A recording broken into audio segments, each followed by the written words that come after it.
welcome to Nostalgia Train Book Club. Woo, Woo, woo. woo. The hype is at an all-time high. That's right. Yeah. We're here. We're doing the thing. Woo. How's it going? How's everybody doing on this Friday? You were struggling so hard there. No, I knew what day it was. I was just making sure it was the same day for you guys.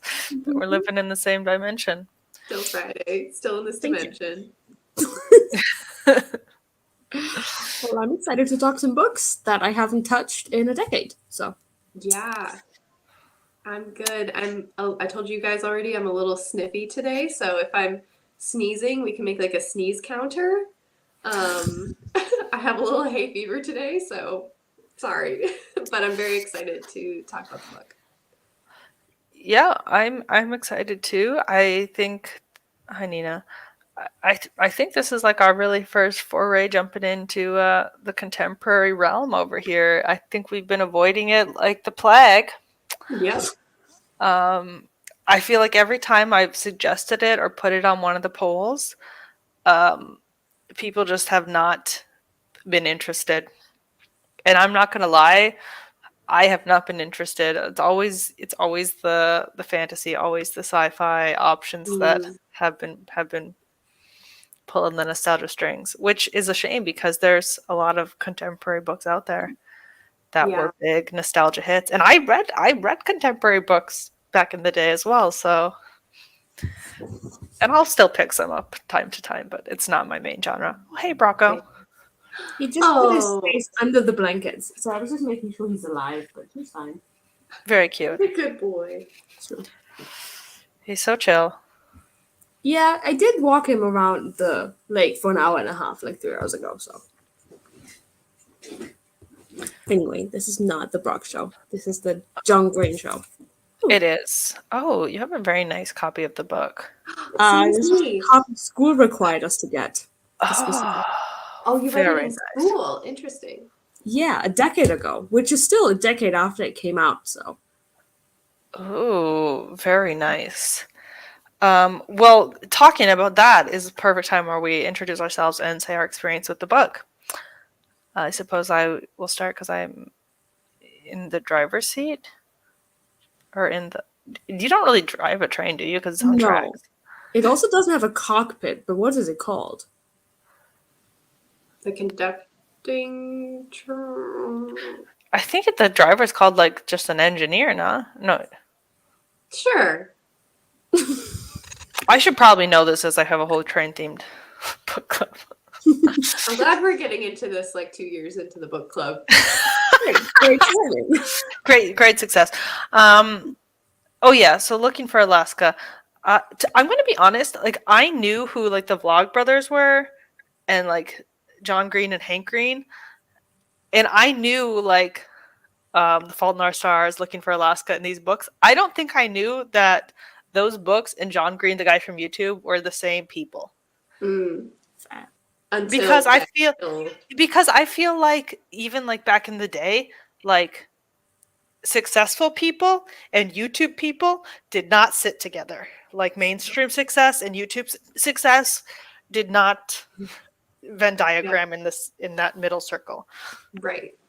That YouTube success was always a little bit tainted. Yeah. And obviously we know that it's changed a little bit, that some people have come from YouTube success, but there is still stigma there.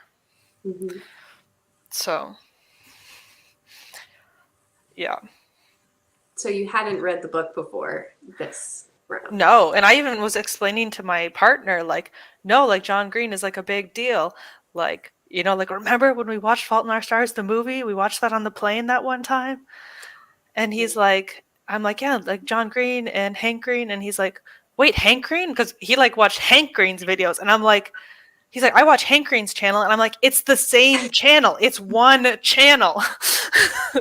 Yeah. Like, And I'm like, The Fault in the Stars guy and Hank Green, and I was trying to explain and I'm not even like a big watcher of their channel, but I was like trying to explain how this whole like Green Brothers universe and the movies and the books and the YouTube and how this all aligns.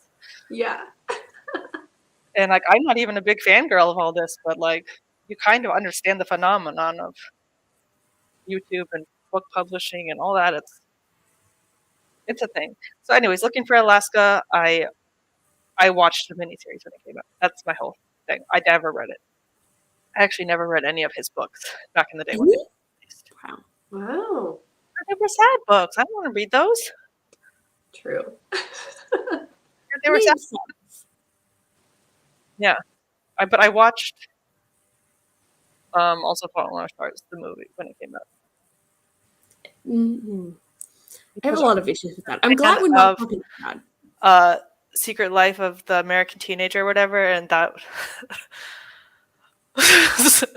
Yeah, people forget that that's like was her big break as an actress. So it's like, oh my gosh, she's gonna be leading in a movie. So it's Oh like, my gosh. because she did that before Divergent, right? She was in. No, did she?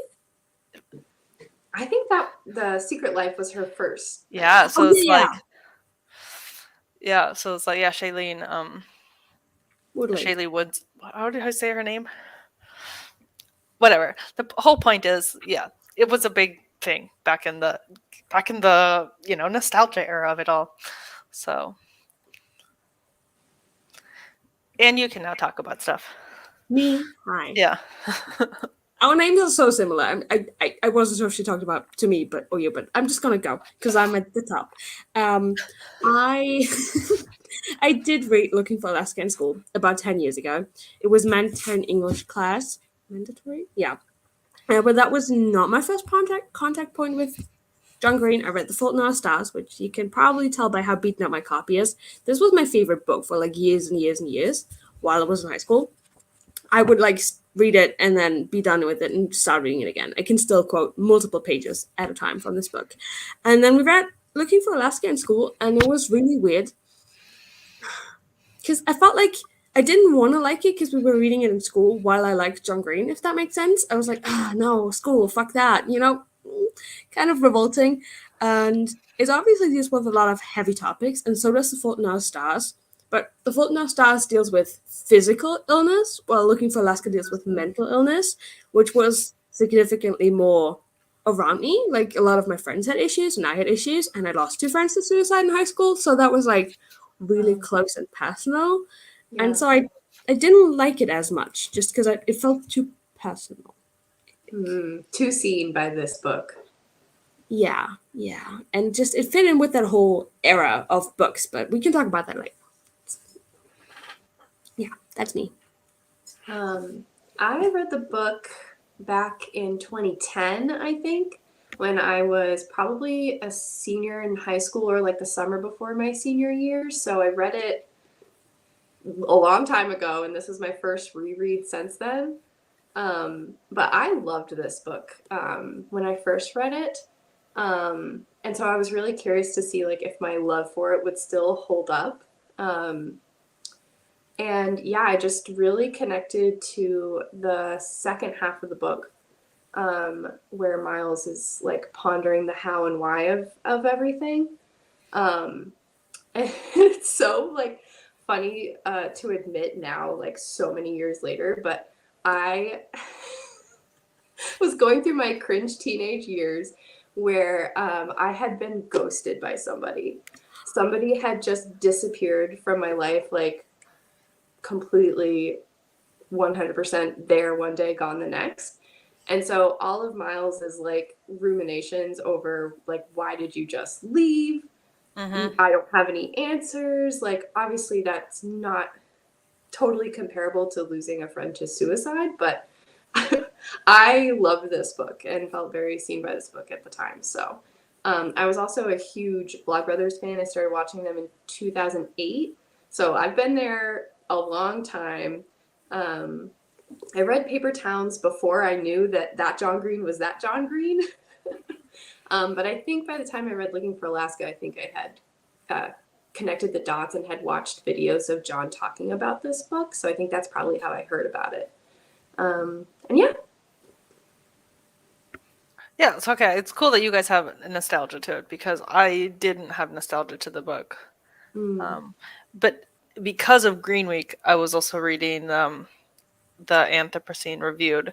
And then he talked about going to boarding school and like this and that. And I'm like, oh, so he like had a little bit like, write what you know, self-inserty like inspiration for the basis of the setup of the location and the premise. So I was like, okay, that makes more sense. I didn't know that. And sometimes like when I know that, like going in as a reader, I'm like, oh, okay. Yeah, you kind of have another half of your brain is going like, I wonder how much of this Yeah. was taken from something, and instead of just experiencing it.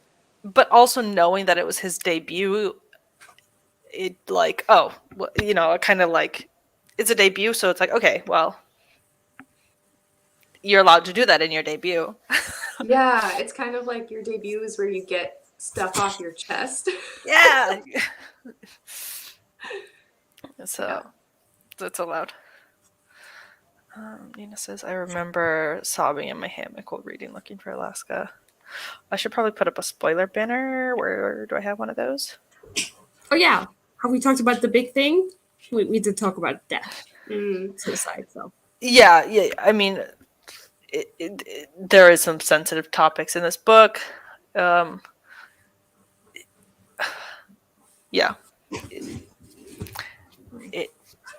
Like I said, I don't know if it needs a trigger warning. Research the book if you haven't read it yet. Yeah. he's your emotional support dog. No. I don't even know where to start with this book. How about we start with the fact that it's like broken into the before and the after? Because I feel like that's an interesting choice. Oh, then I would say plot pacing. Because I feel like authors usually have obviously an intent behind it, and it works, but it never really works as well as it does in this book. Because you're like, what is this? Because I don't feel like it's all that obvious from the beginning, especially because she doesn't go into like issues that much, and then all of a sudden you're like in the after, and you're like, what the hell? Like, how did we get here? It's still so sudden, even though you know something is coming. Exactly. I think because I saw it first as the mini-series, I didn't have that. I think me going in, because I had seen the mini-series before I read the book, and I just didn't know the character's name was Alaska. So I was like, why is it called Looking for Alaska? That's like such a random name. And then they're like, oh, her name is Alaska. I don't know. So I like came into it from a weird spot. I do remember the first time I read it being like really taken aback. Yeah. But did you find that now going back, you found more clues as to this would be happening? Yes. I mean, especially because when I first read it, I was 17, and I don't know if I read it that closely. I think a lot of it went over my head, but absolutely did see more clues this time around. Well, like, I had, like I said, only seen the adaptation, hadn't read it, but like even knowing that it was coming, it still feels very drastic. But it's meant to feel drastic, right? Because that's the point. Like when you lose somebody, unless somebody's dying of a chronic illness, or not chronic, that's not the word I meant, terminal illness, and it's a slow, long death. That's how death is. It's just like you're there and then you're gone. Yeah. And you got to. Sorry.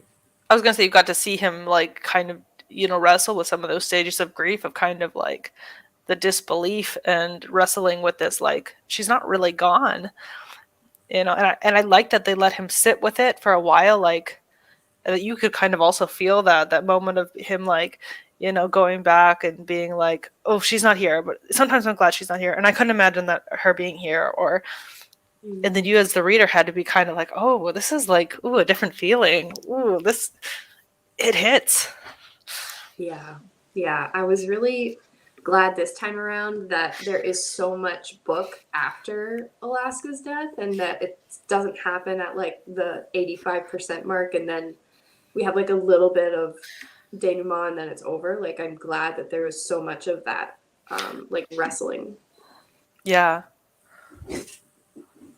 Yeah, especially this idea of him dealing with this almost like ownership of the memory of her, where he's like wrestling with this idea of like, well, I shared these like special moments with her, but like, did I really know her? Like, how entitled am I to this like memory of her? And yeah, he struggles with some of that.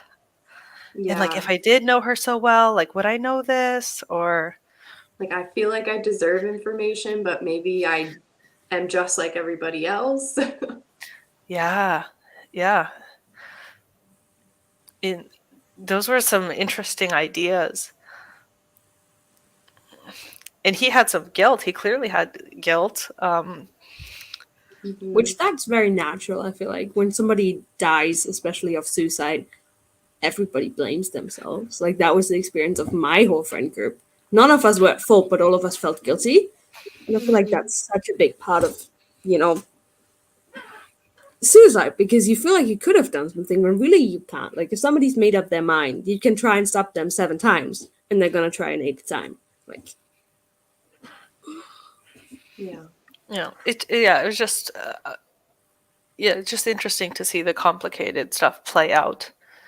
And your mouthpiece for it is a teenage boy who is, you know how teenage boys are. They're not always the most developed. that was my So, well, what other plot and pacing thoughts did we have? It's shorter than his other books, no? Does it just feel shorter? It did feel short, but like, I don't think I'd want it to be any longer. No, I think it's fine, but just comparing it to the others, it's less in a way, but not in a bad way. Does that make sense? Yeah. I think the audiobook was only like 6 hours or something, which I don't read a lot of contemporary, so tell me if I'm wrong, but that felt short. Yeah. Yeah. I think I liked the length, especially because I know now there's like a big conversation in like Kitlit of having like consumable, manageable length books for the shorter attention spans, which Yeah.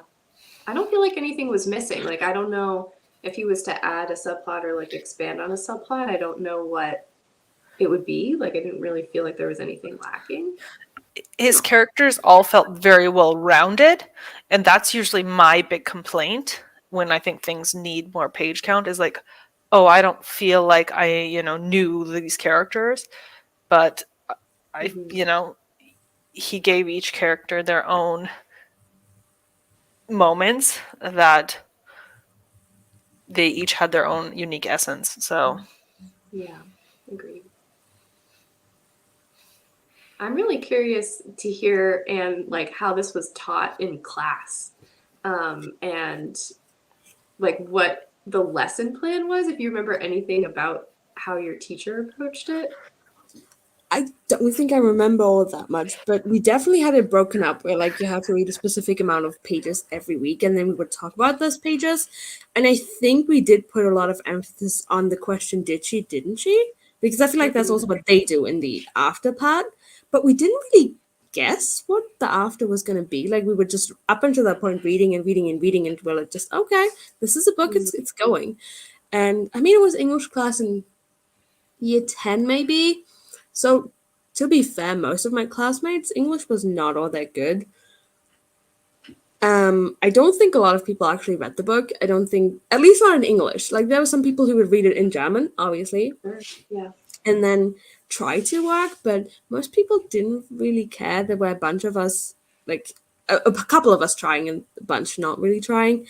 And I think we kind of really did more, like, analysis of, like, the individual compartments, like the characters and stuff like that, as opposed to the whole big story thing, because you can't really do it in the first half, and then in the second half you're asking the question, did she, didn't she? So we weren't talking that much about the plot necessarily, but more about characters world building. But we also had regular lessons in between. So Oh. yeah, it was the main focus, but it wasn't, if that makes sense. Yeah. Like, the one thing, like, I was surprised going into this the book version after seeing the adaptation was in the adaptation, maybe because I don't know if it's because it was a shorter book and they did it as a miniseries to fluff out the time. I remember, because I saw the miniseries right when it came out, it felt like they put a lot more emphasis on this prank war Yeah. and the pranks. And then in the book, it was like, the big prank at the end was like a big set piece, but then like kind of the smaller pranks, earlier in the novel weren't like taking up that much plot significance. They were just kind of mentioned, like, oh, hey, pranks is a thing that happens here. Yeah. I remember writing down, like, if there was one developmental thing that I thought was missing was like they are risking so much for these pranks, but I don't know if their like hatred for the Weekend Warriors was developed enough to justify how much they're risking. Well, they are teenagers, though. Yeah, they are stupid. Exactly. So maybe that's it. But then also you're like, well, maybe Alaska feels like she has nothing to lose. Like she just truly does not care. And maybe that's another sign of what was coming. But Oh, that is a good point. But then, would she have to have been the driving force behind all of it? that would make sense. And I feel like she was kind of the prank designer, but it was everybody. Yeah. I don't know. It seems like there's just a tradition of pranks at the school, because even Miles' dad talks about, like, oh, back in my day, we did the biggest prank. And, like, even at the True. beginning, when they, like, haze him by throwing him in the water, they're like, oh, everybody gets thrown in the water. It's just like, It's the culture. yeah. It's just like, oh, we do pranks here. Yeah. Okay, hold on. Just casually ignoring Nina and Sam, it's fine. I know, no, I just saw that I have comments. If I remember correctly, John Green mentioned that he let Alaska's death be open to interpretations. I don't remember exactly, but it is. But is it openly mentioned that it's suicide? I think Miles comes to that conclusion, no?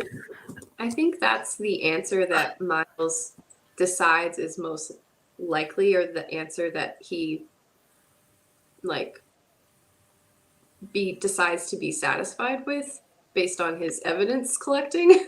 But it is I didn't feel like that's how it ended. I felt like it was still very open at the end of the book, but again, yeah. No, I think it works with tying in because they both are hung up on these quotes, right? And has something like finish it. I don't remember, but it's something about just finishing, doing something, stopping quickly, early. I don't remember, but that felt like a good way to justify it. Like she being like, okay, I need to end this suffering now, with the quote that she's had around her all the time. Maybe. Oh no, I need to find the quote. I'm sorry. It is very not unclear. It's very unclear. I feel like they get to a point where they're like, maybe it's possible that she took off just intending to get there as soon as possible and then made a snap decision. Yeah, because I felt like there was a moment when reading it where it seemed like, oh, definitely it was suicide, just because how they were interpreting the things. But then, obviously, we then hear later that their other friend, I can't remember his name right now, had seen her that night, where he comes and confesses and says, hey, I did see her. Mm-hmm. And he's like, man, she was shit-faced. Like, she was really drunk. Like, I know when you saw her earlier that night, like, they were making out, and he was like, she was so coherent then. But, like, as an adult, reading that, knowing, like, how alcohol can take in your system to kick in. Like, hey, you drink this now, you're fine. 20, 30 minutes later. Yeah. And then I was feeling like, oh, because they did that test with the alcohol, and I was thinking, like, yeah, that's what happened. she was just Right. fucking drunk. I found the Yeah. quote. It's her saying, "Straight and fast is the way out of the labyrinth of suffering," and I felt like that fits with suicide,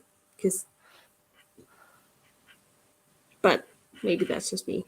I just interpreted it as it was drunk driving. So it's just how I just interpreted it, just because of that idea of him saying like she was really drunk when I saw her, like. But again, open to interpretation. Yeah. Do we know where she went and why she went?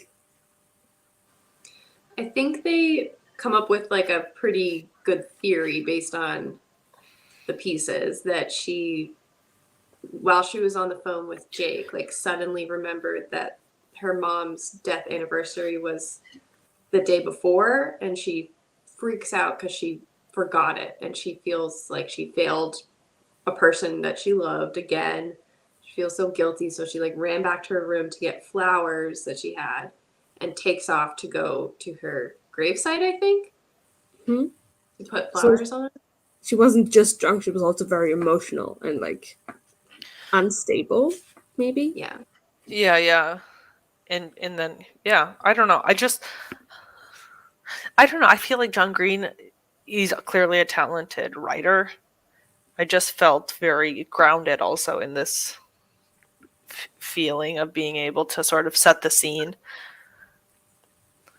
I was going to say I've never been to Alabama. That's not true. I've been to Alabama, but I just felt this like, this humid night, like out in a field, like stumbling around all drunk, like, oh, I gotta get to I gotta get these flowers. I gotta get I don't know. I just could feel it. I just felt like so viscerally. He wasn't even like describing it. I don't even know. Like there was just something about it that it just like I could. Yeah. It's kind of like nice when you're in such a small setting like that for the whole book. Like Yeah. you really get your visual, well, at least I did, like visual understanding of like, here's how I picture everyone's rooms, and here's how I picture the Yeah. like, circle of dorms and like all that. Yeah, and like I said, like the way he described the personalities of each character, you could kind of, I know, like as a writer, like we talk about this so many times. Like, can you imagine your character outside of your plot? And I can imagine all of his characters outside of this plot. Like, oh, like what would happen, like if you were to like walk into like this cafeteria at any time and walk up to one of these characters, how would they react? You could Yeah. imagine because he wrote really vivid characters. Yeah, Sam popped in as well. We're just running errands. It was never confirmed. They played it out as if it could be either. Because I remember when we read it in school, half the class said it was an accident due to drunk driving. The other class said the opposite. Okay. Yeah, so Anne, you fall more on the suicide camp, and I fall more on the drunk driving camp, as it sounds. Yeah, I think most of my class that actually participated also fell on the suicide side. It's weird, but I feel like I fall in a place where it's both, which sounds impossible, but I feel like they set it up so well on both sides that I can totally see her just trying to like get to her home or wherever as fast as possible, and she's so upset, and this is like the culmination of all of the baggage that she's carrying, and she sees the cop car and she's like angry. She's like, I just want to get there as soon as possible. This is in my way and I don't care what happens to me. And it maybe wasn't even like a conscious, she's so drunk, obviously conscious decision, that I feel like it's both. I don't know. Mm-hmm.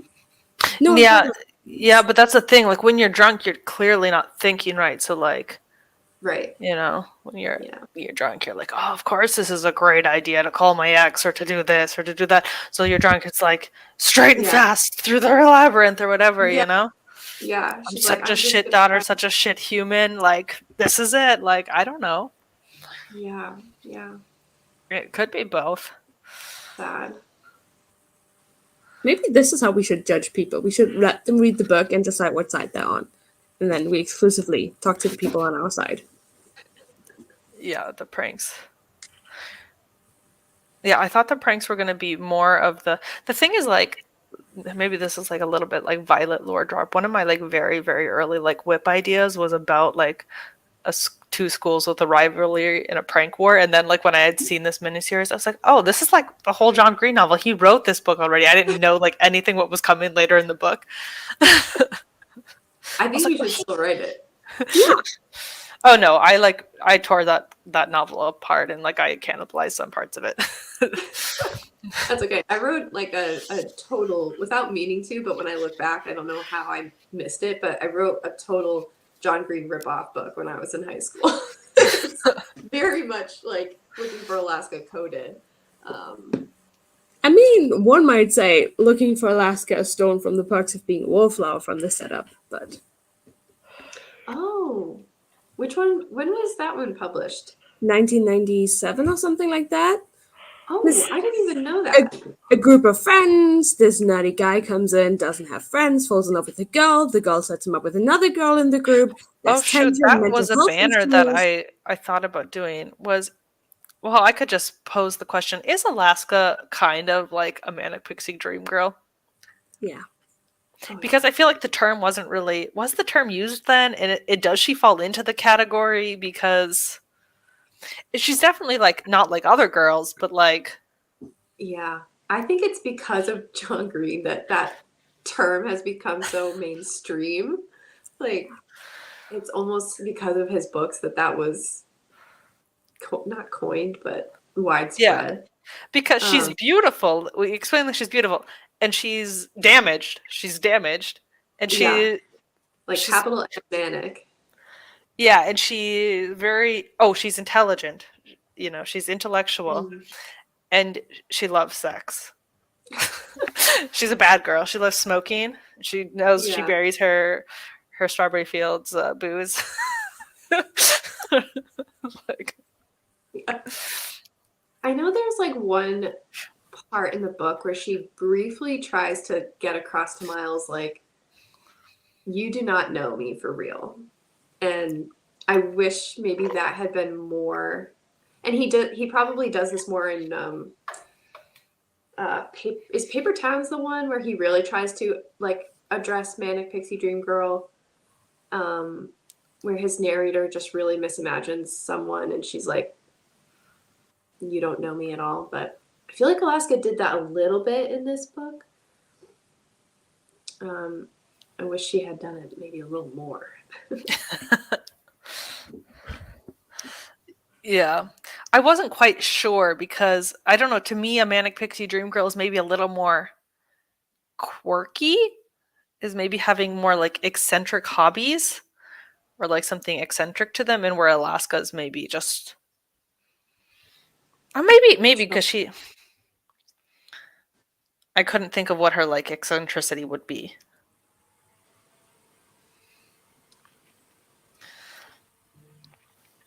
So, but Yeah. definitely not like other girls. Definitely. Wow, how far am I behind in the comments? I think here. I suppose I feel like it's supposed to be unclear because even sober, she drove fast and reckless, Yeah. and being drunk slows her reflexes. I was always team accident. I felt like Alaska had nothing to lose, but I felt like she didn't mean to then. But maybe soon, maybe soon, but that her death. Yeah, I always thought it was interesting because Miles was so hung up on last words, and then he really kept thinking of like the last things that she said to him, like to be continued. And then, you know, I think it kind of haunted him that he didn't know what her last words were, but he had the last thing that she said to him.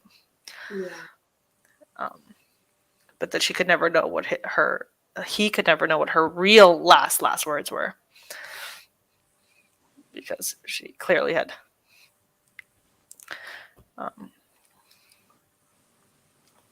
said other things after speaking to him. She was going to take flowers from Mom's grave. Oh yeah, okay, we were past this. That's why I felt like it was an accident. She was in a bad headspace.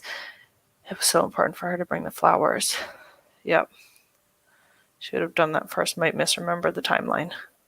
I also think Miles just comes to the conclusion he would never know if it was suicide or not. He might be, and he was content with accepting that in the end. I think Miles also seemed like he wanted to have an exact reason, and he didn't want it to have been an accident, to have it been sudden without reason. That's an interesting theory, Nina. Yeah. I don't know, because Miles' whole thing is like the great perhaps and kind of this unknown. In I think he could live with the idea of the unknown, because isn't that kind of his thing? It is his thing. But perhaps not such a negative. Maybe only in the future tense he can live. In the past he needs certainty, because he likes the absolute of the last words. So in the past he wants finite, but in the future he likes... And there's so much guilt involved in this question too. So he's probably also like maybe immediately after it happened trying to find some way of absolving a little bit of that guilt. Yeah, and I think it's also, I don't know, it just feels like even after Alaska died, part of him was in so denial, like he was still like in love with her, like in his head, like this be continued, like he's like, oh yeah, but like, and then he's like, oh, but then like her dead, like, oh, I don't know, there's just like, he was in a weird mind space. He was, but I think what Anna just said, maybe him wanting it to be, or thinking it could be suicide, is taking away that guilt. Because if it was an accident, he was obviously at fault because he helped her get away. But if it was suicide, she planned it, therefore it was not his fault. So maybe I don't know, because it would be very subconscious, I think, but yeah. maybe. Yeah, but that also would, in a way, he would be guilty either. I don't know. I think he would feel shitty either way, because in his mind, like I said, he put so much weight on that to be continued, because like that was what he wanted. Like, yeah, he probably felt like betrayed. yeah, Like you promised me something. yeah, because to me it felt like that. Like that's what I said about like a teenage boy's mind being so flawed. It felt like after he died, like there was almost this like incel sort of vibe to him, like how dare you die and deprive me of your love when you said to be continued, like you were meant to be my soulmate. Did it kind of get that incel vibe in a way? Like I kind of felt that, but like not in like a John Green as a villain, like that's how a teen boy would actually feel. Yeah, just the self-centered entitlement. Like I finally got my dream girl, and then poof, she's gone. Like what the hell?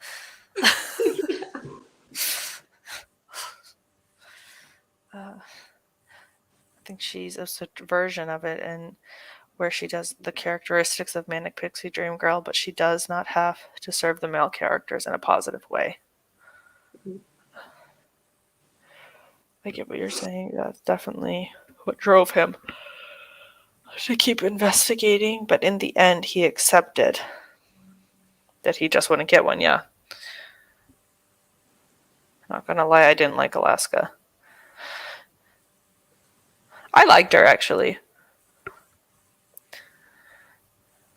I think I liked her more like starting at the point of Barn Night where they start actually talking about baggage, and then you understand her more, and I think that's kind of where I felt like she was a little more likable.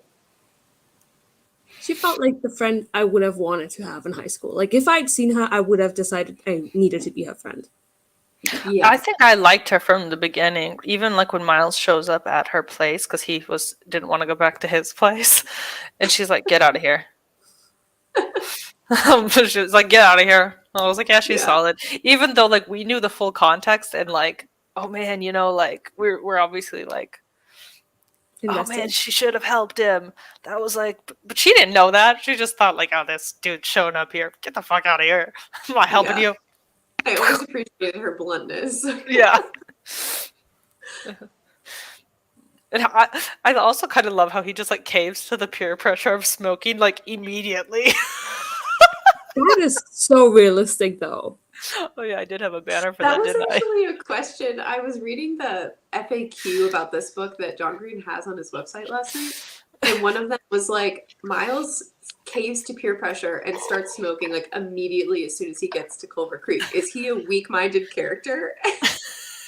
And he was like, because they were specifically referencing the fact that his dad was like, just don't smoke. And he was like, I won't. And John was basically like, well, I don't think he ever intended to like keep that promise. Thinking of cigarettes just makes me think of the Fault in Our Stars again, and I'm sorry I kept bringing it up, but all the things that John Green does one way in Looking for Alaska, he does the exact opposite in The Fault in Our Stars, even down to the cigarettes, where here, Miles immediately starts smoking, and in The Fault in Our Stars, Augustus always puts a cigarette in his mouth but never lights it. Like, there's cigarettes all the time, but there's no smoking, and I feel like it's the same exact thing with all the big things, and Okay, I gotta be honest. Don't you guys kind of also do this as a writer sometimes, where you're like, oh, I don't want to keep writing the same character, so you just do the polar opposite? I just feel like it's kind of just like a writer trick. We're like, oh, I don't want to do that, so you just do the exact opposite.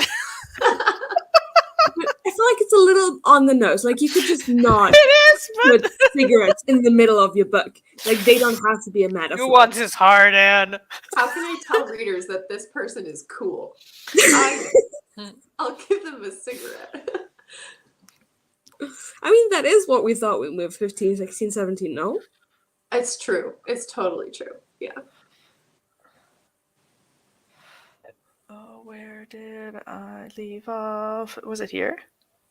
Yeah. He's not into the great unknown. It's the idea of the great perhaps, of being open to the possibility of experiencing great things. Emphasis on positive things. Yeah. Yeah, that's true.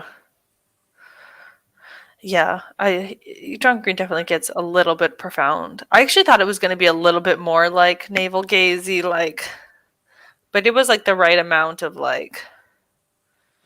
I've heard that some of his other books get worse, but like My Green Week was a little bit sucked up by the Anthropocene Review, Which is not a John Green book in the sense that the others. Yeah, so that one took a lot of my time this week, so I didn't get into some of the other YA ones to see if those ones got a little bit more, you know. Yeah, I did kind of have to like, I found it a little more pretentious on this reread, but then I remind myself, like, when I was a teenager reading this, it did not bother me in the least. No. But as an adult, it kind of like the way that they talk, I sometimes have to be like, okay, this isn't another world where teenagers talk like this.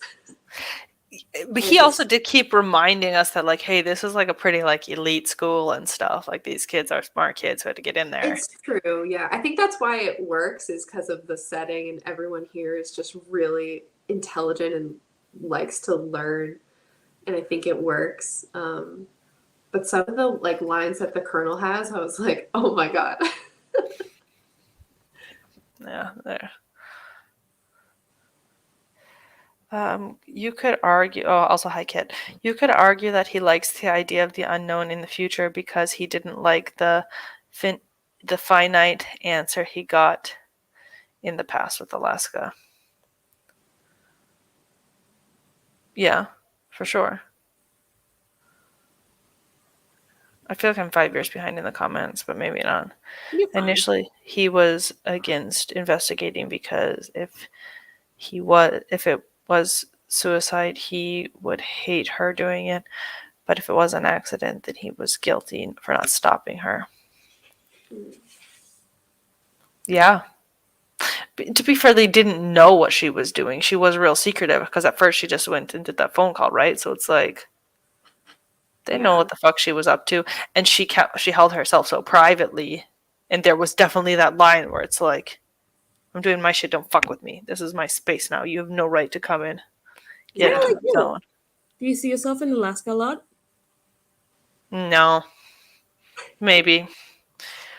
Except I'm In this not, you specific know, aspect, I was never the hot chick smoking cigarettes. But if I was, I would be the main chick in a YA novel. bless you. Bless you. She Bless got you. that mute button on time though, didn't she?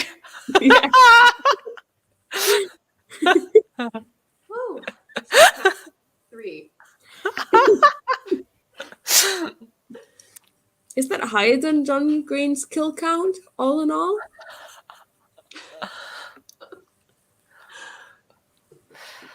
Oh goodness. Nina says, I felt like there were parts about her that didn't sit right with me, but those traits I heavily associated with a friend. The other Yeah, me? could be. Colin. Yeah, I think I like that there's so much about Alaska that we didn't know, but it's because we had Miles as the MC who didn't know so much about her. So you kind of get your own idea of her. I don't like how people consider some of the things in this book as edgy. I mean, yes, for YA books they are edgy, but at least when I look back at when I was around Miles' age, though, yeah, that's why I had this topic, because like art, were some of those things that edgy? Like, I mean, I don't think, like, as me writing YA, I don't think I would maybe write like the cigarettes. I think I wouldn't do everything he did. It's like the cigarettes, the drinking, or the sex stuff. Why? I had multiple friends that were exactly like Alaska in that aspect. They had all three. I'm just saying in my book. I think Right. it's just maybe because he had the like, he didn't have like on page. Can I say blowjob on YouTube? Like, well, that's what it was. That they talked. They had this happen in the book. It wasn't on page, but it was pretty close. Like, Yeah. it was pretty described or pretty discussed. Yeah, so they did have sexual stuff happening in this book, which I think is good in a YA book because it wasn't sexy. Right. It was awkward and realistic, and I like that in YA books, having awkward, realistic sex. And it felt awkward to me. Yeah. But it felt awkward back then, and it still feels awkward now. Like, it feels awkward at any stage of life. The way it's written, I mean. Yeah. It did not feel sexy. So And I then guess on the I flip can. side, have Alaska who openly is like, I like having sex, and she's empowered to just enjoy herself, which is interesting too, I think. Yeah, I like that, but also the only reason it feels cringe is because it's coming from a male author and from a male MC. And I I see think that. that taints it.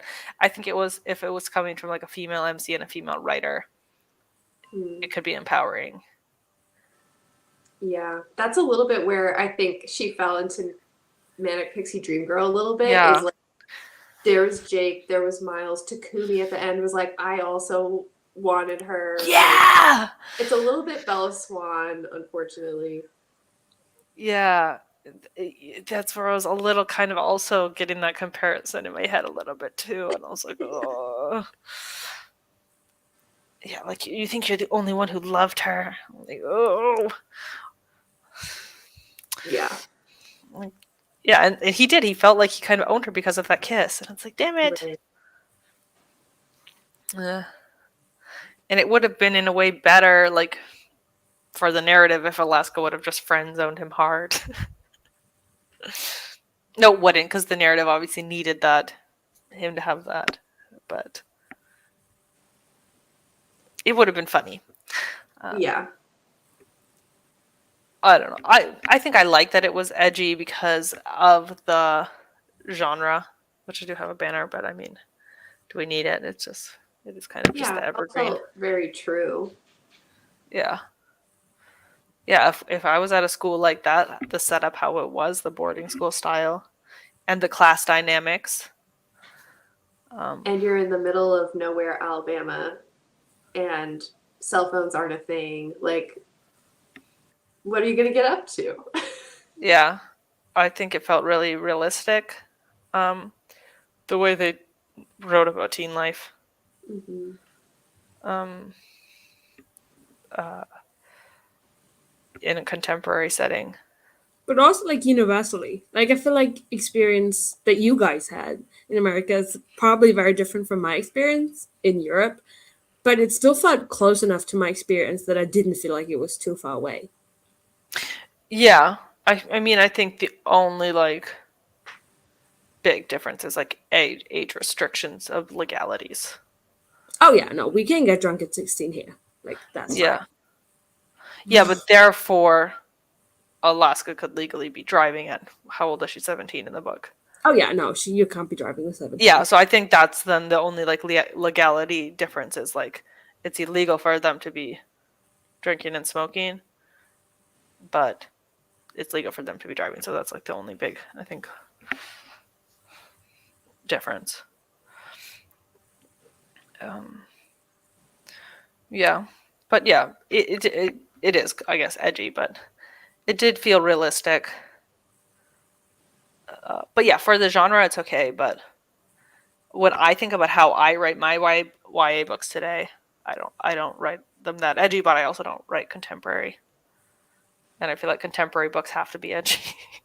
But also this book is 20 years old now. What's Yeah. edgy now wasn't necessarily edgy back then. Yeah. Yeah, what's edgy about it is the death and the shockingness of the death and how you guys talked about the framing it, the before, the after, the literariness of the great perhaps and the labyrinth. Oh, it's so evocative, you guys. Alaska's Bad Girl. What voice was that?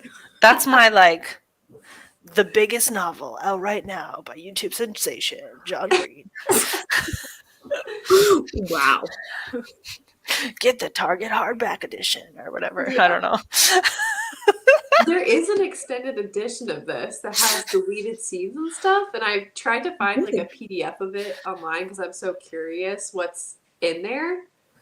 I was not successful. So if anyone has read like the extended like anniversary edition, I would love to know Oh my what gosh. you think about. Come What's in in with there? the lore. Yeah. But mine is from I don't know what edition, probably like 2007 or something. Like the font is so 2005. I love it. Oh yeah. Yeah. You have the same exact one, right? I think so. Yeah. Things are complex. This is where publishing doesn't reflect me.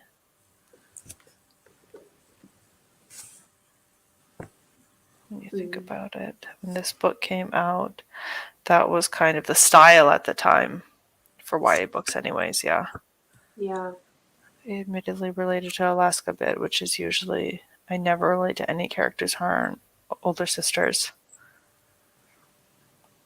Yeah, I mean, it's not that she's not a realistic character because I feel like I know girls like Alaska.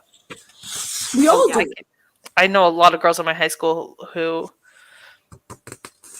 feel like how Alaska looked or act, not looked like physically, but like, you know what I mean?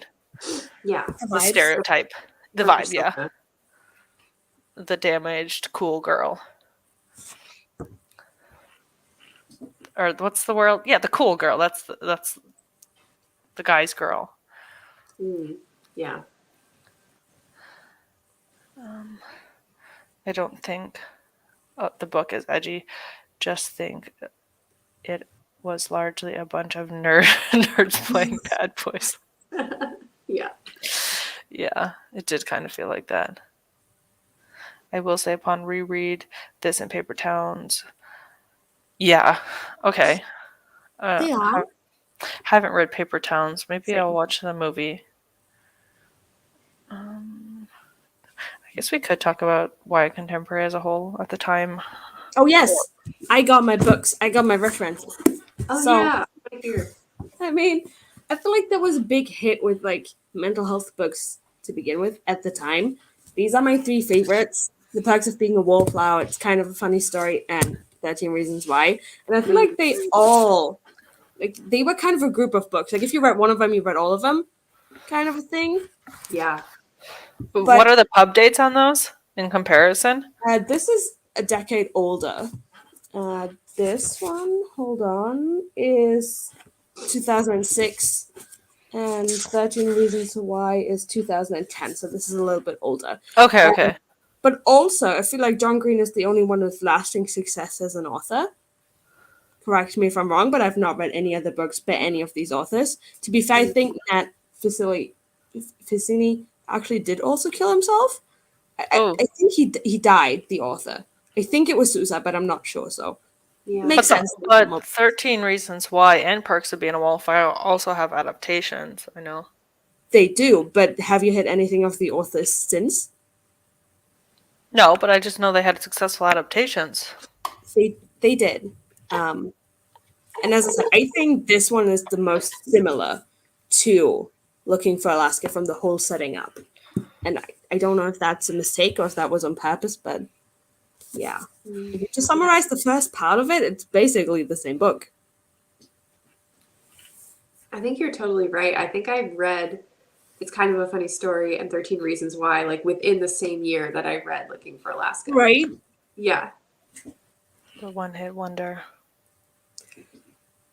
Honestly, I would love to be a one-hit wonder. I'd love to be any type of wonder. Yeah. Really No no complaints. voice like that. Yeah, no, couldn't complain to be a one-hit wonder and have like an adaptation. The dream.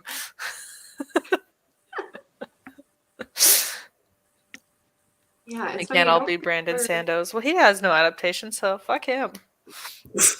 He still has growth.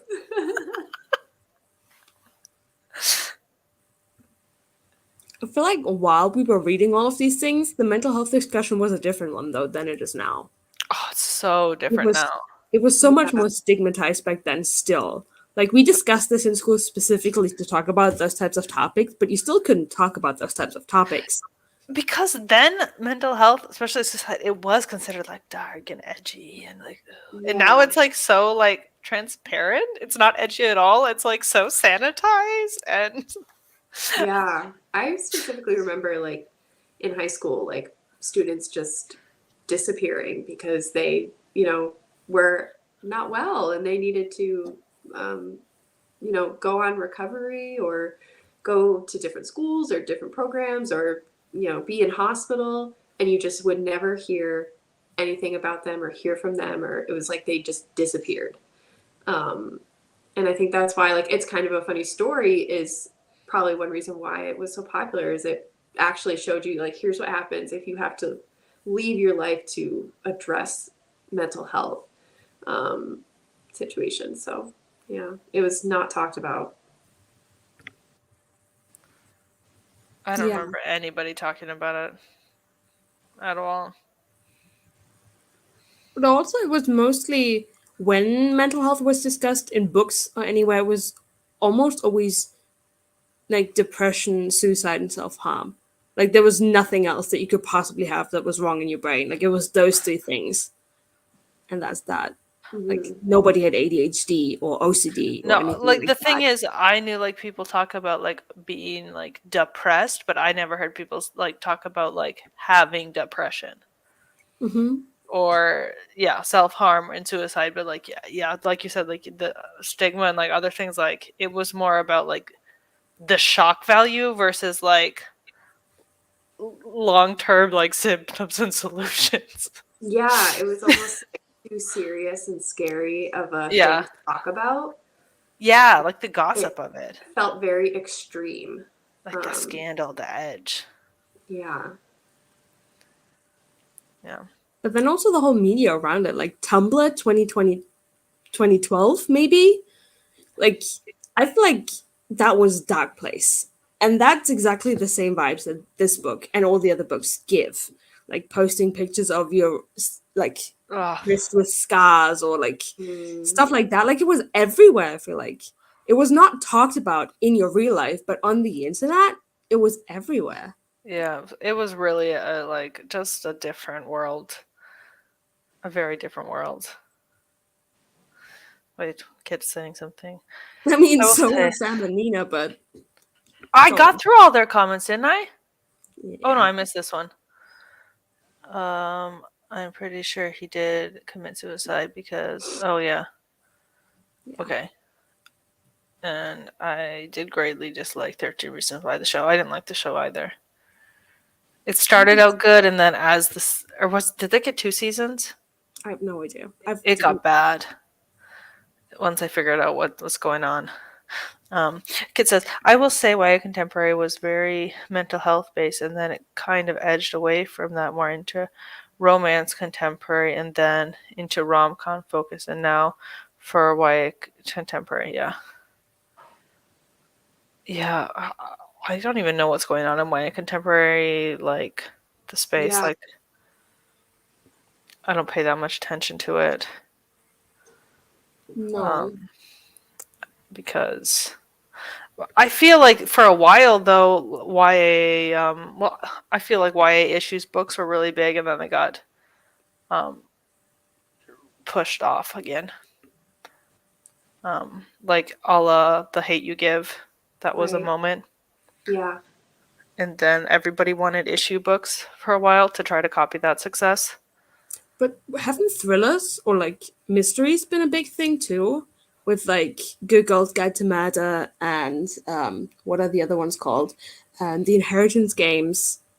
Like those are YA contemporary, no? No, they're their own category. They're mystery thrillers, its own thing. Okay. Well, fair. They got their own subgenre, their own genre. Well, yeah, contemporary. It's. I mean, it falls under contemporary, but it's like, yeah. I don't know. Yeah, the flavors.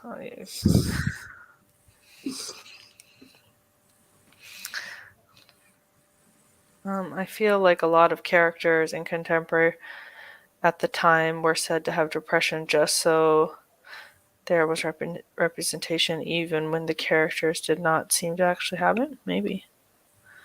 There was a time where having a depressed character was a trend.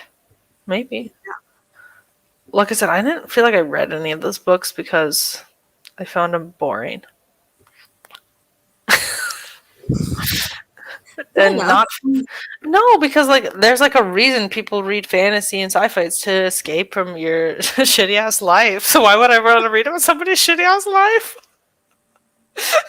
Well, we also read books to work through our own issues, no? I guess so, but that's not why I read books.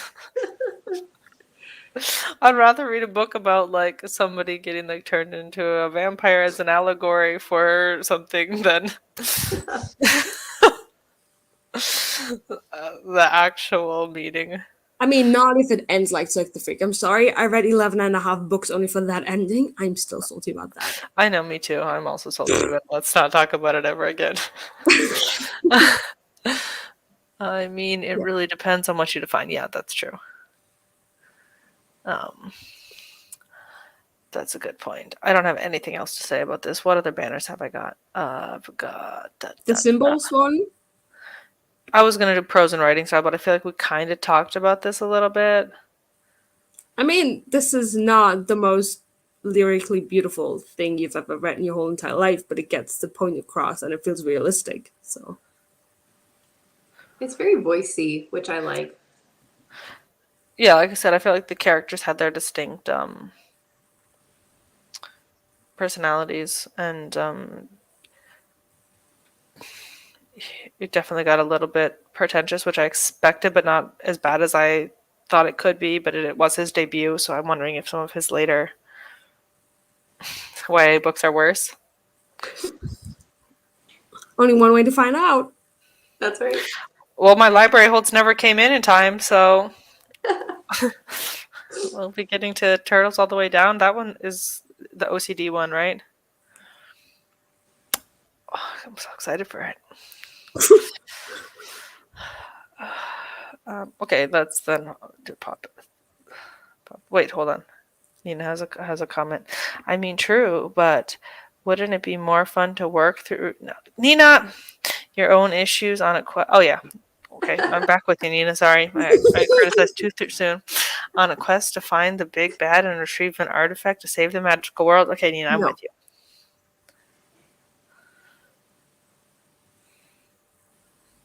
The artifact is an allegory for antidepressants. The mentor was the therapist. Mhm. It's really great. I will say his other YA books feel different. They do. Do they? They do. Okay. I mean, I did throw a whole readathon to read them, and then did I read them? No. Motivation was at an all-time low this week, guys. That is A-okay. We'll just do it again next March. It'll Yeah. just be Green Week forever until you read all his books. Yeah. Hey, 6 years or something. we can do it again. Oh yeah, I have a banner up. What do we think about the themes, symbols, and motifs? Sorry. I'm glad I'm entertaining you guys.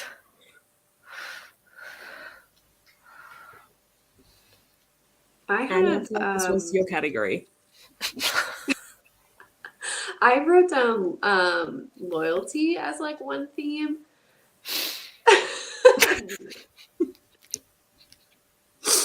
So that shouldn't be funny. Yeah, I had loyalty as one theme. That's like such a huge value that the friend group has. Like, don't be a rat, and whatever Oof, I although need, you'll I help felt me with it. I know that was out of context, Anna, but I felt so yeet worthy just for the phrase.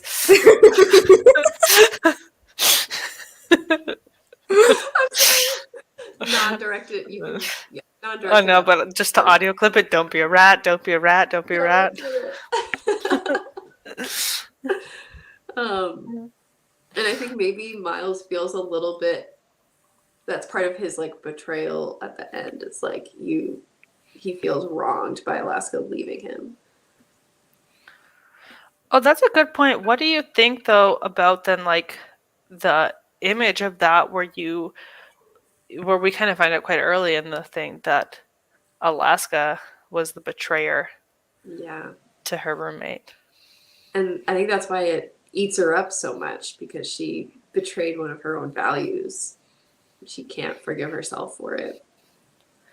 Yeah, I think as the reader, it was quite clear that Alaska was the one because, every time somebody's talking about Alaska, it's like, just move on, she's gone. Like, Yeah.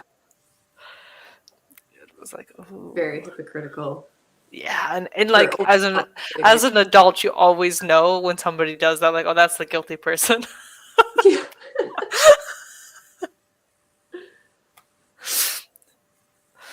But yeah, definitely an interesting parallel. And please submit a theme, a symbol, or a motif. Sorry, my brain is not braining. I mean, I like that they both hung up on their quotes and they're like, I mean, it's not just a quote at that point, right? It's almost a way of living, like a motto, like something that they try to achieve. And that they're so different in a way, where she's like, let's do it fast and quick. And he's like, oh, the great unknown, the perhaps. Yeah. Like, she's very much like, give me this now. And he's very much like, maybe sometime. I don't know. Yeah. And how that's kind of opposite. That's not really a symbol or motif, but But it's a theme, no? yeah. Fair enough. But I think that's something John Green does a lot, is doing opposites of things. Yeah. I mean, yeah. For sure. My dog is dreaming. He just made dream noises. Oh, that's so sweet. Hold on. What are the comments saying? I'm just ignoring that one. Let's move on here. I will say this book deals with the theme of guilt. Mm-hmm. With Alaska betraying her roommate and with Miles himself. Yeah, for sure. It definitely does. I also... Maybe I don't think this is maybe a theme, but like, what about like the idea of like, we didn't really touch on it before, the idea where it talks about how Alaska picked her own name. I don't know if that's a symbol for anything, but like it kind of feels like it should be. It kind of feels so random. Like why is that Yeah. significant? And they give different identifiers to almost everybody in the book, too. Yeah, but she doesn't have any nickname, but then she also picked her own name. I'm trying to make some connection about. Yeah, but her name is though Identity. Alaska Young, and then the fact that she is like forever young because She's dead. she died young. Yeah, that's dark, but like, I wonder if like I'm sure John Green got that a lot, like in his life because he has Green is his last name. I'm sure he got a lot of name jokes. Yeah. I mean, how evergreen his name is, unlike yours. Hey, I got a lot of color names jokes myself and flower name jokes. So, I'm sure they would have nicknamed you something snarky. for sure. I mean, did they have a specific theme with their nicknames, or was it whatever fit the person? Because there was the eagle and the colonel. Was it colonel? Colonel, yeah. But then like Colonel called Miles Pudge right away, and he's like, "You're just Pudge," because like he's because you're skinny, but it's like ironic. And I was like, "Oh, okay." So it was like that quick. He didn't like take time to get to know his personality. Yeah. Which is honestly how a lot of nicknames are made. Like you see one physical mark and you're like, that's it. You will be cursed with that for the next 20 years. I don't know. I like when like you get to try out nicknames and kind of see like what organically sticks, not just like. It kind of reminds me of like when I was a high schooler, I never saw this kind of nicknaming everybody happen in friend groups except for in sports. Like on my brother's football team, everybody had a dumb nickname like this. And so I don't know if it's trying to create like that team atmosphere. Like we are together, we're a team, and these are our code names or kind of feeling. I'm not really sure. Oh, we definitely had nicknames like that. Like that was super random. That had like 6 stories attached to them. Yeah. I wanted to be cool and I wanted my friends to be cool. And the only way to be cool is to have a nickname. But I love they that. also punned on Miles' name at the beginning too. Did they say like Miles to go? They did, yeah. Yeah, look, I just remembered that. So, I mean, I kind of do have to give it a little bit to John Green because I do this with my characters too. You overthink what you name your characters. He definitely spent time with picking Miles and Alaska Young. Like those are names he spent time, and then like picking the nicknames. Like Totally. I can just see, like I can just feel the vibes of like a notebook somewhere very like.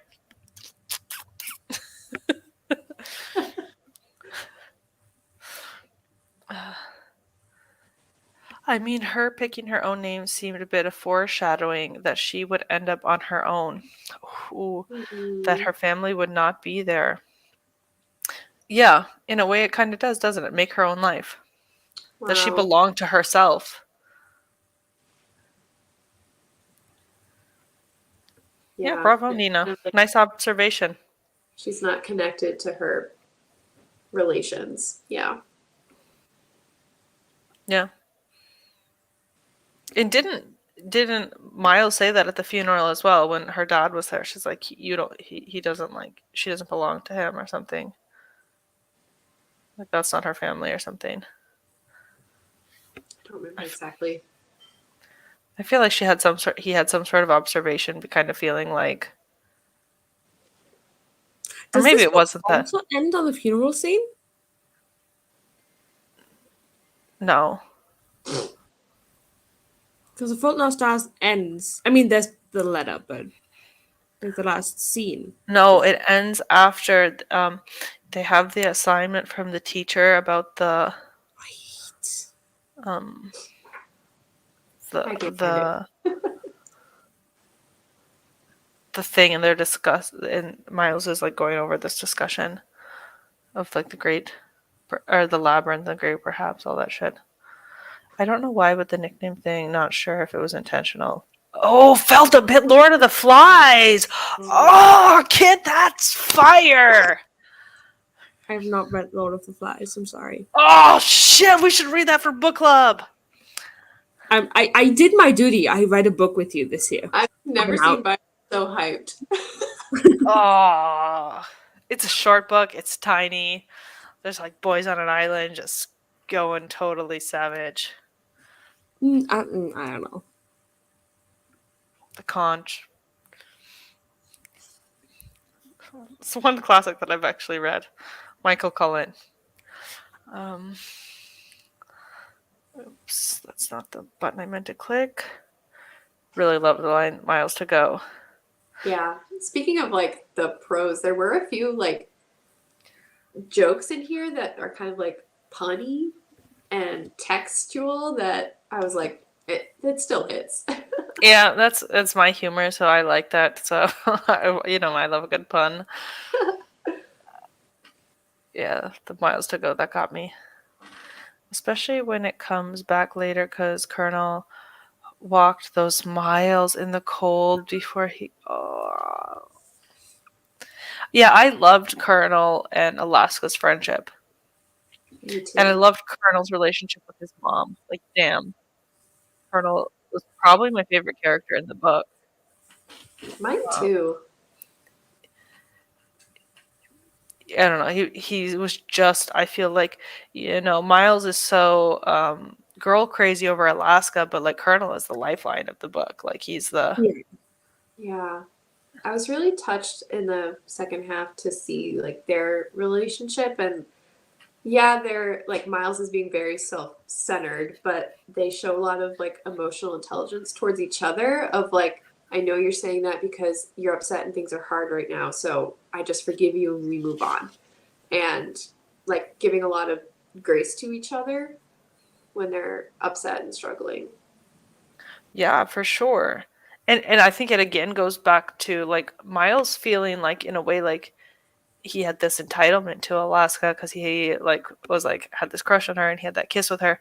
But like Alaska was Colonel's main bestie for those years prior.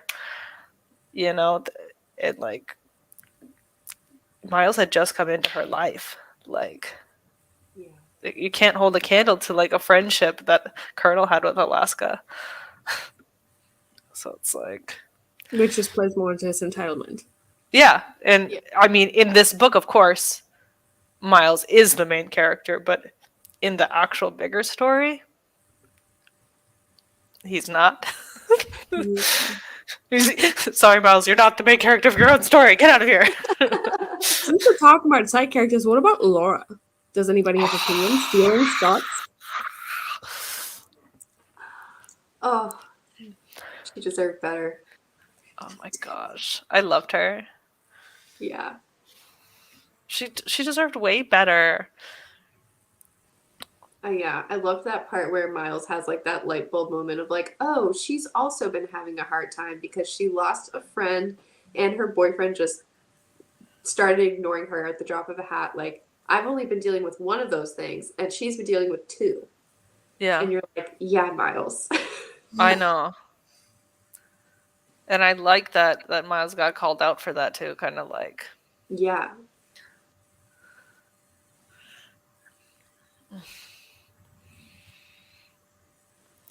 So I liked her, and I don't know.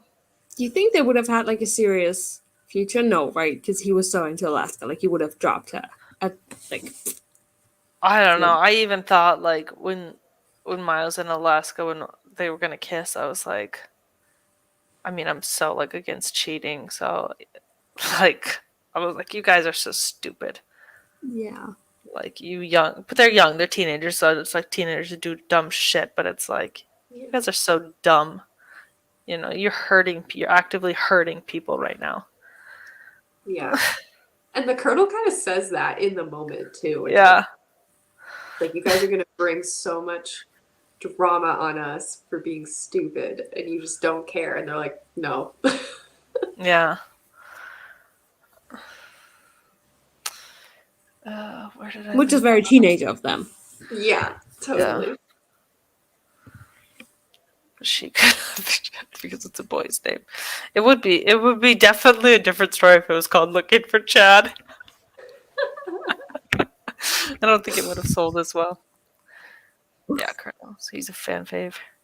I do feel like there's hope in the book as what a a theme of hope. Oh, yeah, for sure.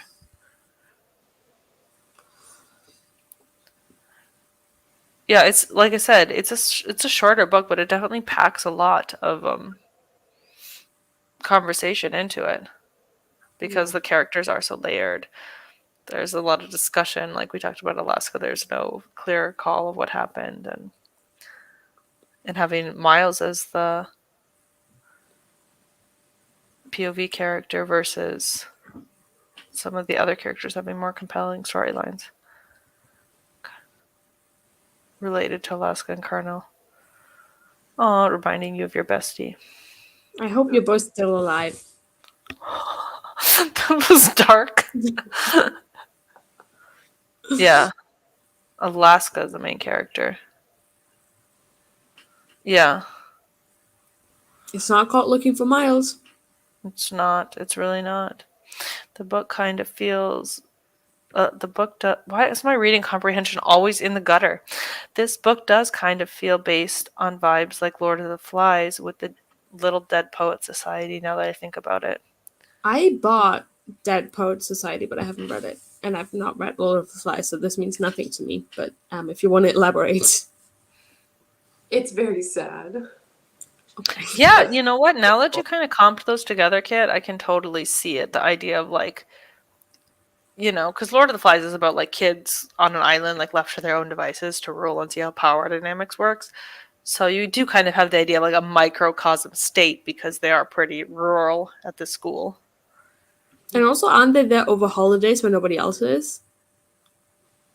Well, it did kind of say it was mostly just Alaska was normally kind of there because she didn't have a family to go home to. Sexy be her. But yeah. Oh yeah, they did pull off that one prank where they dyed the kid's hair blue. I forgot about that. Sorry, that was random. I think the Lara Miles relationship feels very true to some teenage relationships. There are always that couple that were very clearly in love with somebody else. Yeah, okay, Kid has a point. Like just kind of forced together because they want to have a boyfriend, want to have a girlfriend, want to. You really just want to be in a relationship. Sometimes. I don't care who it is, but you're here and I'm here. And everyone else in our friend group is taken, so. Okay. Yeah, I mean, John Green did really capture this. Like, even we talked about like the sex and drugs. He did capture this realistic teenage experiences. How old was he when he wrote this? And this was published. Could do some math, but I'm too. In his 20s, I think. I'm Googling, it's fine. I think he was born in 1977, and this came out in 2007, so he was 30. So while he was writing it, he was in his late 20s, I'm assuming. Okay. No, wait, it came out in 2005, so he was 28. My bad. My copy came out in 2007. So okay. 20s. And he was already with his wife, if I'm not mistaken. So, not that is of any actual relevance, but Sam is sending proof of life. Great. That was like all of our topics. Unless you guys have any other motifs or symbols. I mean, like the flowers and the smoke are what they use on the book cover as the symbols to represent the book, which I think were two really good options for book covers. Yes. Apparently, they used the candle because it was originally a cigarette, and some big retailer, probably Barnes & Noble, was like, we will not face this book out if it has a cigarette on the front, and so they changed it to a candle. Oh, I thought some versions you don't see the top of it and you just see the smoke. I think in future editions they did that because the candle is a lie. Oh, I see smoke. There's no candle. That's the version that I've seen, the version Anne has. Oh, then we do have different versions. I have no candle. I just have smoke. Okay. Yeah, yours is more true to the original intent. Okay, because Yeah. I think the version Anne has is the one that I think I used on the whatever Yeah. version I made a thing on. But I do like the daisy as well, because the one with the daisy, especially the one that has the pulled out petals, that's also pretty beautiful in imagery. Yeah. Um, even though they don't say daisy, I don't think they say what kind of flower it is. They just said a white flower, if I'm not mistaken, or did they say a type of flower? I think they just say flowers. Yeah. So.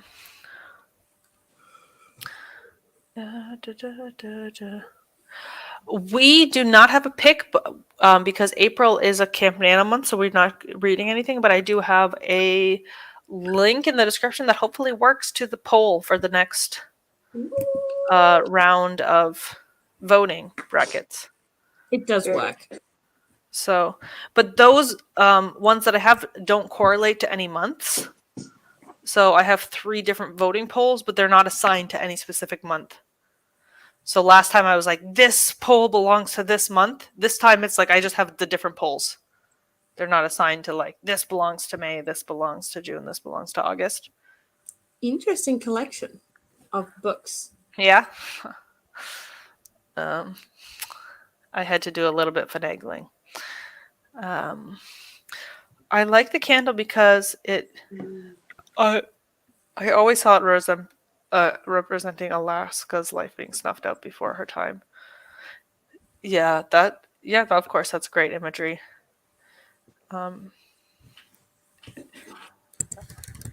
Yeah, and I think, but also the line of smoke could represent that as well. What was I going to say?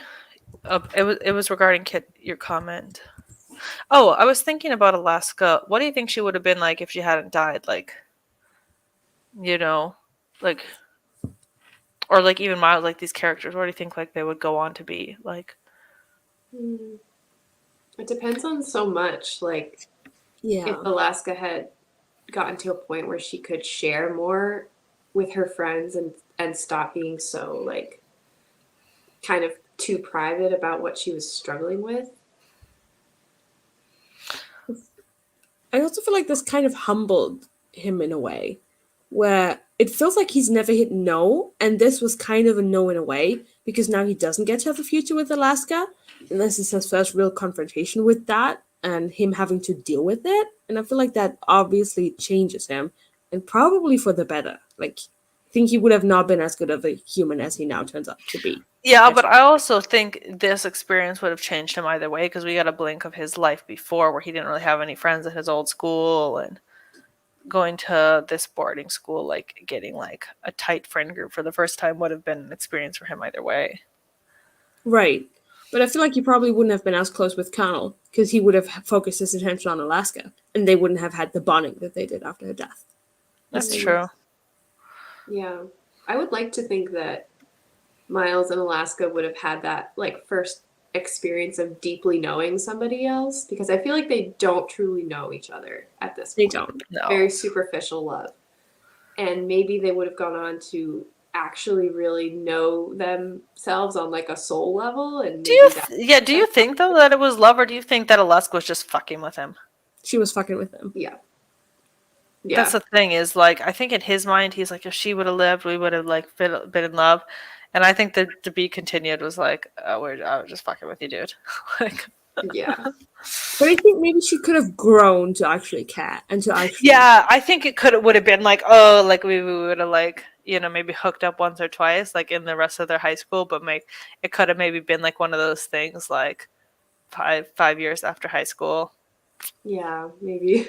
Yeah. Like, Yeah, Punch, you were the one. Like the person you keep thinking about Yeah. every once in a while, and you're like, oh, what would have happened? The one thing I really think though is that Colonel would have got his mama house. Colonel would have. He did. I'm gonna like say in my mind palace that he did. Yeah. That's the one thing I would have known.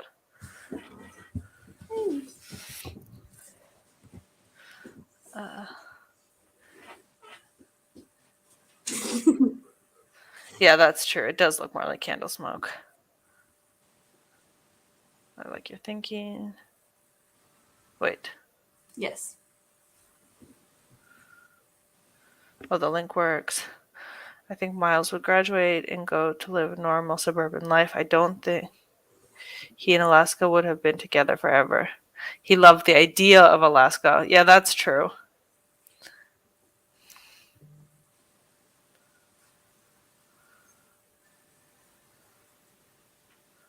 Oh, being sarcastic. What? About Kit? I don't get it. No, the smoke.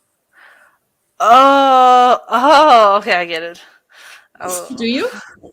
yeah, I did. I put these two real tough picks in the bracket. I just really want to read Watership Down. I know people are going to vote for The Book Thief. So I was like, let's put a book that nobody wants to read and a book that everybody like puts on like the best books of all time next to each other, and let's just see what happens. I do think have a about copy either of of the book those. that I want to read. Yeah. So, because I always try to put the rankings in like categories that make sense, you know. So like, what can I put together in a category that like, why would these be bracketed in the same category? I mean, you guys could just use the other extra thingy thing to say, I want to read the other book still. Like, put it in the notes section. And then Oh, that's true. Yeah. But I do only let you pick one in the bracket because. Well, there's more month than May, June, and August. Well, yeah, but there's also only so many popular books. So eventually, like especially the dystopians, like look how many dystopian books I put in there. I want to read all of those eventually. Gotta catch them all. Yeah, and I almost like didn't put all of them in because I was like, oh, it's not fair to put them all in. But I'm like, I want to read all of these. Like, it's almost like a crime that we haven't done some of those. I can't wait to go look at it. So, I should drop it in the Discord servers for Nostalgia Train and what's it called? Troublemakers after the stream Yes. as well, so that the other people can. What about our soon to be dead server? Not there? We can throw it there as well. Oh, people actually want to read Watership Down. I feel like I brought it up somewhere and somebody told me like, Violet, you're crazy. That book is a bloodbath. I'm like, I don't know, but I want to read it. And it's like this thick book about like rabbits killing each other. Whoa. I have no idea. I just know it's about rabbits at war. You know more about it than me.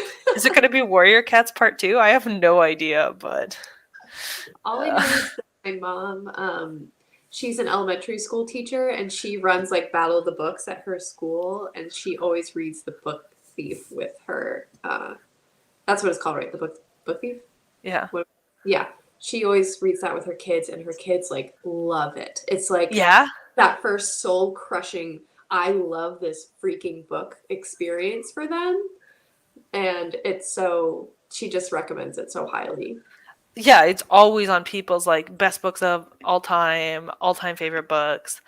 Mhm. But I also kept seeing it on a bunch of books where it's like, is this an adult book or a kid's book? So I was like, Ooh, interesting. that's why I was like, I don't know. So then I was researching it myself, and it was like, oh, some countries market it as adult and some market it as YA. And I was like, great, perfect, going on the book club list. Interesting. So I love when they do that. That brings conversation, that brings fun times. So we love that. So yep. Okay, never read it, Warrior Bunnies, because it's gruesome. 100% a war novel with bunnies. Okay, I'm glad that people aren't grossed out. So yeah, that's all I have to say. I can probably put down the spoiler banners. Yeah, that's it. That's all I had to say. Do you guys have anything to say? I don't think Looking for Alaska is his best book. I am so glad I had an excuse to reread it. I'm so happy because I don't know if I would have like made time to do that. I'm not usually a rereader, but like this book was so significant to me. I'm really glad that I now have an adult memory of it instead of just that hazy impression that you have of books you read 2 Yeah. decades ago. So I really enjoyed it. I liked it too, actually. That's why I'm like happy to do the book club, because I would not pick up YA contemporary books, especially the old ones, without Yeah, without the push. So I know we're fantasy girlies. We're not yeah, this area, but pick up like an old crunchy fantasy book. I'm like, yeah, cool. Pick up an old YA book. I'm like, oh god. yeah. Well, that's not true. I liked Sisterhood of the Traveling Pants. That's contemporary. That I liked, and that's not an issues book. That's just a good old fun time. I mean, a pair of pants that fits 4 different people sounds like fantasy to me. It's not though. That's like enjoyed the read again. Appreciate the book club. Giving me an excuse to read new things. Yeah, so that's all. We'll be taking what's it called? April. April off. New voting bracket. I suppose I'm gonna have to. How long should I keep that voting bracket open? I'm gonna have to announce it sometime so people can get their holds in. Yeah, stay tuned to that. Do all the things. Just do it right now. Everybody go vote right now. Yeah. Okay, where's the button to end the stream? Bye. Bye. Thank you. Thank you. And all that stuff. And all that stuff.